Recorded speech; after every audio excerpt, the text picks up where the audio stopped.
MLA అవకాశవాది రాజకీయ వ్యభిచారి కడియం శ్రేయస్ గారు నిన్న నిస్సిగ్గుగా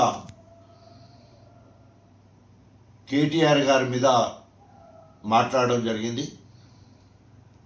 ఆయన మాటలను తీవ్రంగా ఖండిస్తూ సభ్యత గురించి, సంస్కారం గురించి కడియం శ్రేయస్ మాట్లాడడం సిగ్గుచేటు. ఆ మాటలు ఉచ్చరించే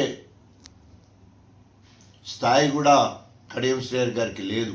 ఎందుకంటే గణపురం నియోజకవర్గ ప్రజలు మొత్తం కూడా ఆయన మర్చిపోతున్నారు. అందుకనే అప్పుడప్పుడు పెద్ద నాయకులను తిడితే నేను పెద్ద లీడర్, టాల్ లీడర్లు అవుతా అని చెప్పేసి ఉండక కుమ్మరి పురుగు లెక్క ఎప్పుడు గెల్లగించుకుంటూ అంటాడంతా. కేటీఆర్ గారు అన్న మాట ఏంటి? రేవంత్ రెడ్డి గారు తెలంగాణ ద్రోహి అని మాట్లాడడం జరిగింది. ఎందుకు రేవంత్ రెడ్డి తెలంగాణ ద్రోహి అంటే, తెలంగాణ ఉద్యమకారుల మీదకి